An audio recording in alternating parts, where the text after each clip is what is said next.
And Europe's cheapest EV is also getting an upgrade. We reveal 5 exciting facts about the refreshed Dacia Spring.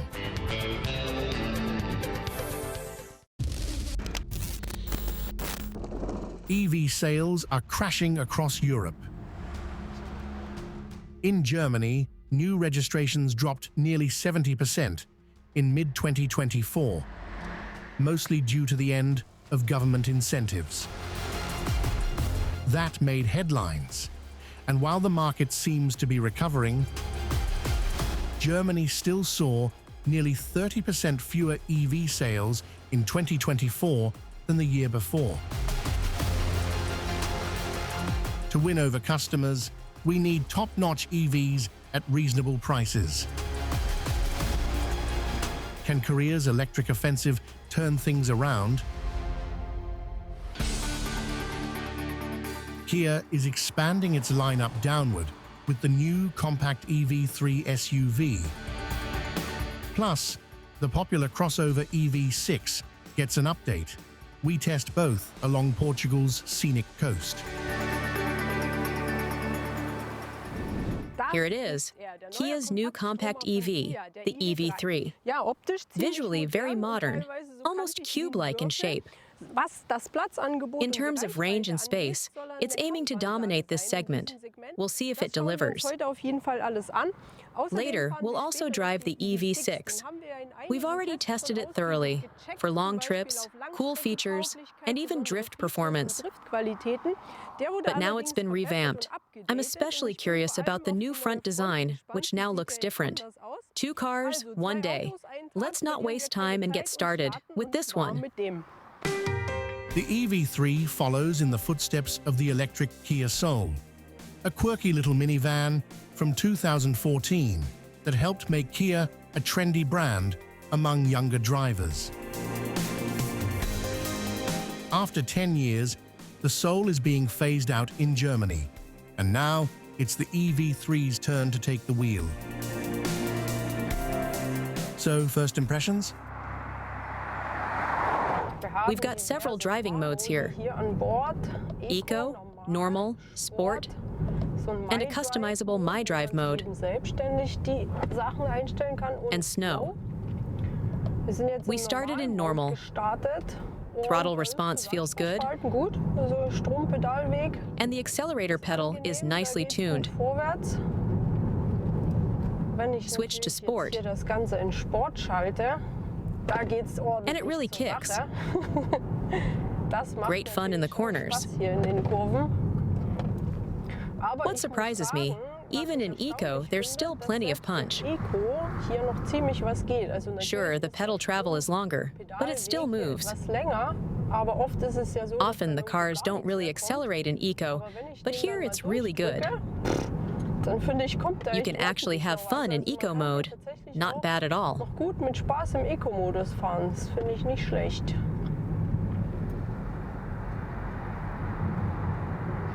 We've got so-called iPedal 3.0, the latest Regen tech. You can adjust levels using the paddles, all the way to one-pedal driving. That means you can drive with just the accelerator. It'll slow down and stop on its own.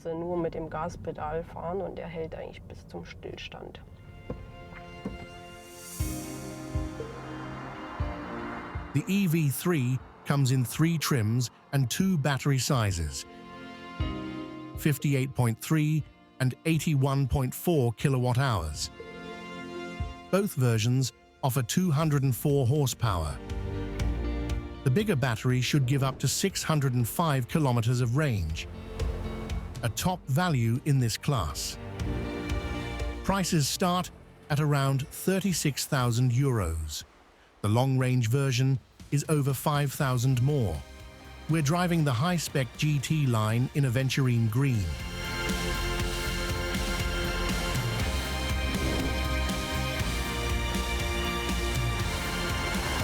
Visually, it looks like a baby EV9. Intentionally so. Up front, the vertical headlights are super wide set, giving it a broad stance.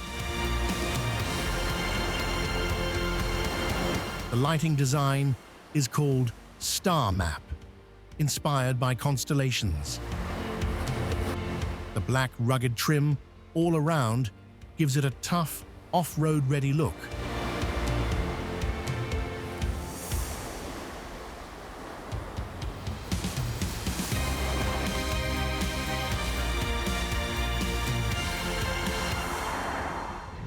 There's a big panoramic display made up of 3 parts. Info cluster in front of the driver, with basic info like speed, battery status, etc. Then, there is a central infotainment screen with nav and apps, and a narrow climate control screen in the middle. It's partly blocked by the wheel while driving, but you can click on that X, and it shifts to the right on the big screen, and you can adjust it there. You also get physical buttons for essentials, like temperature and fan speed. So it's still easy to use while driving.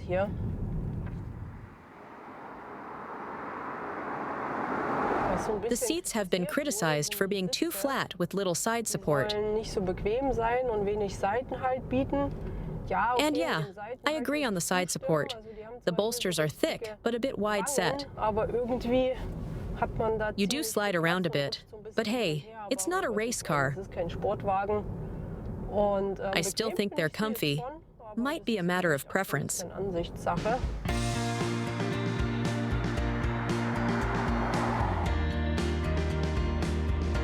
The dashboard is dominated by the giant display.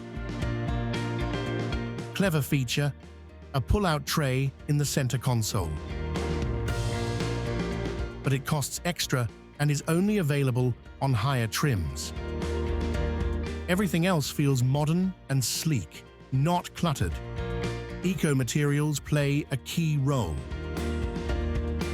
There is recycled PET in seats, headliner, doors, and mats.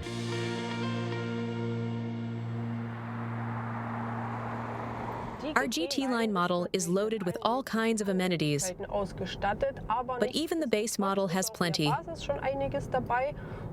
For example, navigation, dual-zone climate, hands-free, parking sensors, and much more. And safety-wise, you get adaptive cruise with stop and go, highway assist, lane keeping, and more.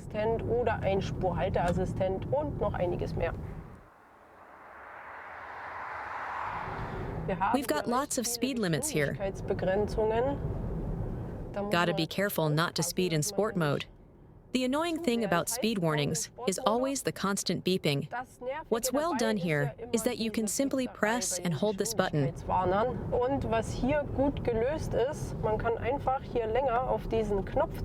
And then a small message appears showing that it's deactivated. That's how easy it is. And if you want to turn it back on, just press the button again. I think that's cool. You don't have to dig through 1,000 submenus first. So this has been improved and handled really well here.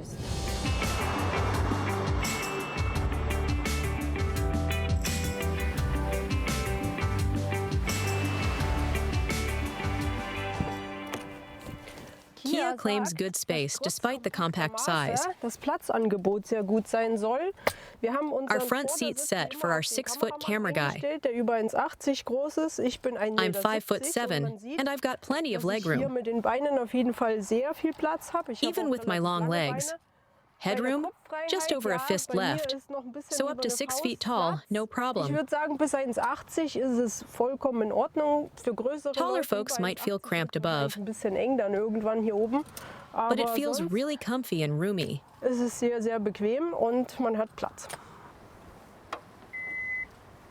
The trunk holds 460 to 1,251 liters. It's supposed to be top of its class. We'll compare rivals later. I like the clever features. For example, a hidden lower compartment here, and an adjustable floor. Fold down the seats for a flat surface, or lower the floor for extra room.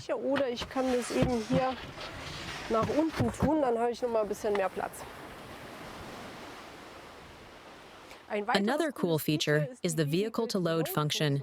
With this adapter, you can power external electrical devices. You just plug it in here and then connect your devices. The EV6 also has this function, and we've already tested it extensively. It works great. Kia is actually the first manufacturer to introduce this feature in the compact SUV segment. However, it's only available starting from the second trim level, called Earth, and it comes at an extra cost. In the top GT trim, though, it's included. Also, there's a 25-liter frunk up front. Let's check out the rivals. The VW ID.3 has a max 79 kilowatt-hour battery. Ignoring the sportier GTX version, it offers 567 kilometers of range. That's 40 kilometers less than the Kia. Its trunk holds 385 liters, 75 less than the EV3 with seats up, but around 20 more when folded. Price? Around 44,000 euros, about 3,000 more than the big battery EV3. Volvo's EX30. Extended range has a 69 kilowatt-hour battery and 475 kilometers of range. That's 130 kilometers less than the Kia. The 318-liter trunk is smaller than the VW's, and folded, it only reaches 900 liters, nearly 350 less than the EV3. Starting price, just under 45,000 euros, even more than the ID.3. The Smart #1 packs a 66 kilowatt-hour battery and hits 420 kilometers. Trunk size is between 332 and 986 liters, about the same as the Volvo. Price, around 42,000 euros. Not exactly cheap, especially since the base EV3 with smaller battery offers more range, 436 kilometers, and starts at 36,000 euros. Peugeot's E2008 offers 54 kilowatt-hours and 406 kilometers of range. Trunk, 434 liters, and with seats down, it wins with 1,467 liters. Price, just over 40,000 euro, still about 4,000 more than the EV3. When it comes to range and space, especially with a full crew, the EV3 leads the segment. Any car offering over 600 kilometers is usually much bigger and more expensive. One downside, unlike some other Kias, the EV3 doesn't use 800-volt tech, only 400 volts. Charging power is 101 kilowatts for the small battery, 128 kilowatts for the large one. Both should charge from 10 to 80% in around 30 minutes. Time to switch cars. Now it's the updated EV6's turn. The EV6 has been incredibly successful. Since its debut in 2021, over 200,000 units have been sold worldwide, and it has racked up more than 30 international awards, including Europe's Car of the Year and Utility Vehicle of the Year in the US. Its design has also received multiple accolades, and yet, its looks are now being revised. We've already tested the pre-facelift model in detail several times, and I liked the look. Modern, clean, but I still find the new front a bit better, especially the headlights. They give it a more aggressive appearance, in my opinion. I also really like the LED strip in the middle. However, that feature is reserved for the GT line, the highest trim level. The rear end has always been a bit controversial, but I found it bold, and it adds something unique to the streetscape. Under the hood, things have changed too. The EV6 gets the latest 4th-gen battery tech and better range. It's still available with rear-wheel or all-wheel drive and 2 battery sizes. Capacity grew by 8.5%, from 58 to 63 and from 77.4 to 84 kilowatt hours. Thanks to higher energy density, batteries are lighter, 1 kilogram less, but offer up to 10% more range. Like the EV3, there are 3 trims: Air, Earth, and GT line. We're again driving the top GT line. All-wheel drive with 300 to 25 horsepower. We drove this setup before in its predecessor and found that even Eco mode delivers solid punch. Same with the EV3. In many cars, Eco mode often feels like crawling, doesn't accelerate at all, and feels sluggish. That's not the case here. I like that. You can use Eco mode and still enjoy the ride. Or in normal mode, of course. In sport mode, things really get seriously intense. Honestly, it's almost a bit too much for me personally. I mentioned that with the previous model as well. It definitely gives you a strong boost for short bursts. But driving around like that all the time? Not really my thing. Even our gear in the back almost goes flying. It's not something you necessarily need all the time.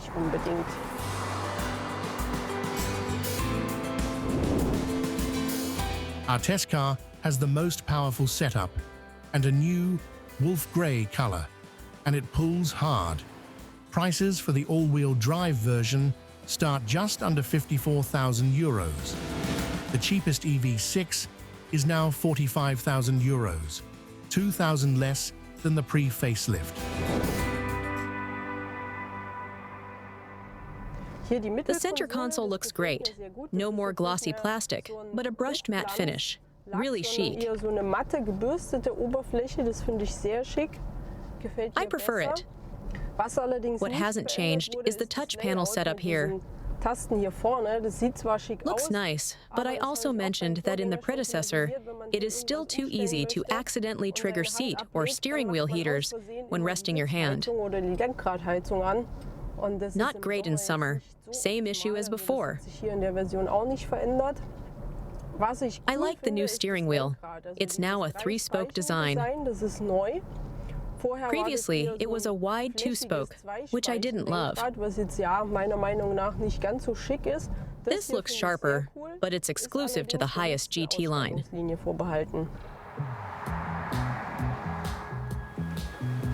Most noticeable change is up front, new bumper and redesigned headlights.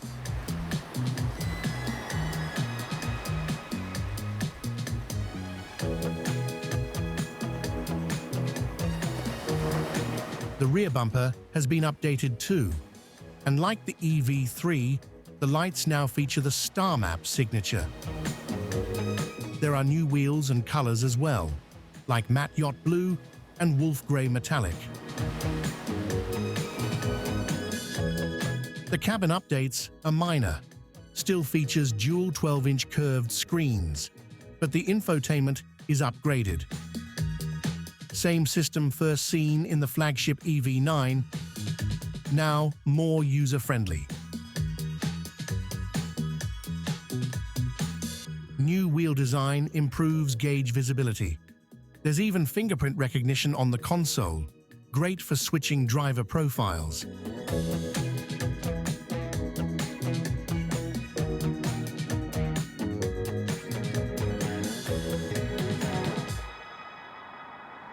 The EV6 is a strong long-distance cruiser.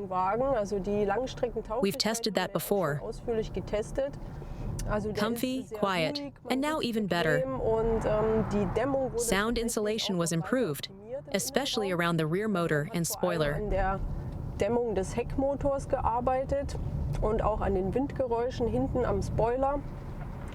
Cabin noise is down by 1 decibel. Suspension tech also got an upgrade. Better ride on rough roads. Very useful here in Portugal, where road quality can be hit or miss. The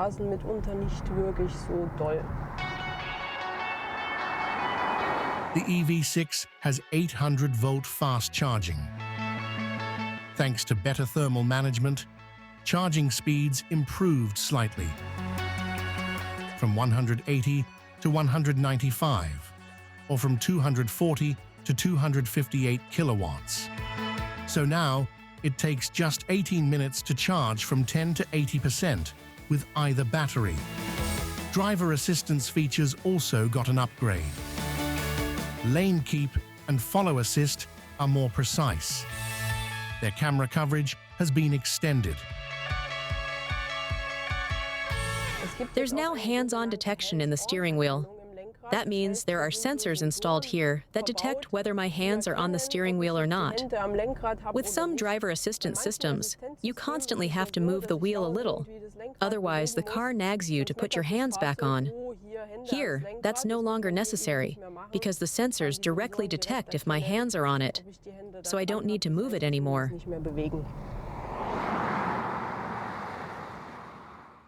Many aspects of the EV6 have been improved and the price made even more attractive, something that will surely boost its popularity further. Kia's goal is to push electric mobility worldwide and make it accessible to a broad range of customers. And when it comes to their cars, they're definitely on the right track.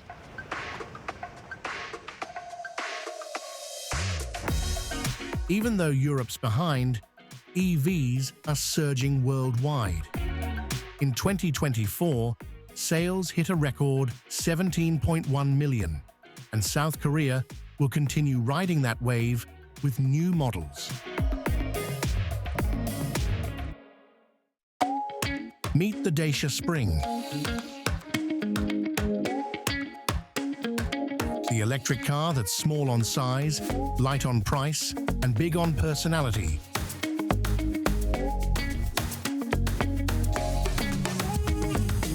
It's basically the pocket-sized superhero of city driving.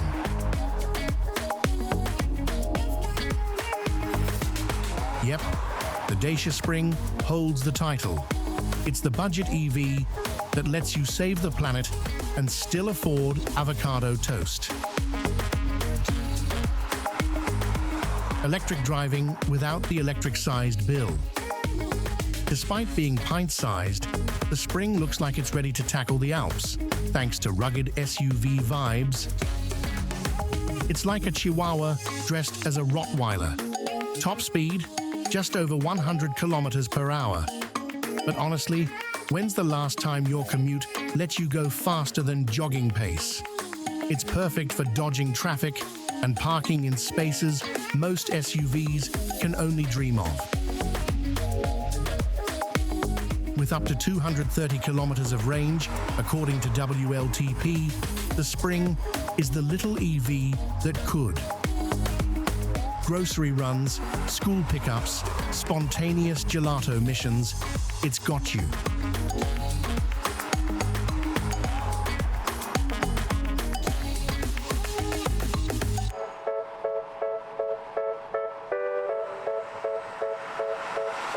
No overcomplicated tech here. It's got the essentials: touchscreen, Apple CarPlay, and, wait for it, manual mirrors. Nostalgic, right? Despite its French genes under the hood, the Spring is actually built in China and has Romanian roots. It's a true globetrotter, like a Euro trip on 4 wheels.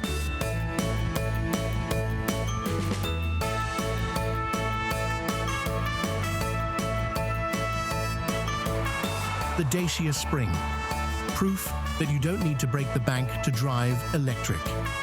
Small, spunky, and shockingly fun.